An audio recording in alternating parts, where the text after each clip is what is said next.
Shunaqasi ham bo'larkan, hindistonlik biznesmen deyarli butun boyligini itiga meros qoldirdi.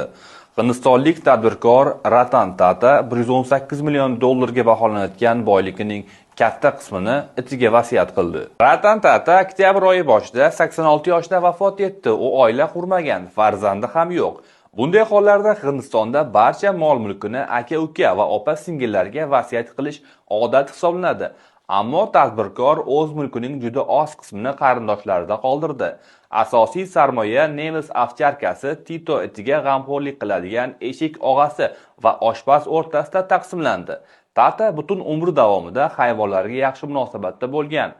Tata Grove bosh qarorgohida qorovullarga daydi it va mushuklarni haydash taqiqlangan. Bu vasiyatnoma boylik belgisi emas, balki uydagi jonivorlar va eng ikki yaqin yordamchisi unga bergan quvonch va g'amxo'rlik uchun minnatdorlik ifodasi, deb ta'kidladi tadbirkorning yaqin do'sti Suhel Seth.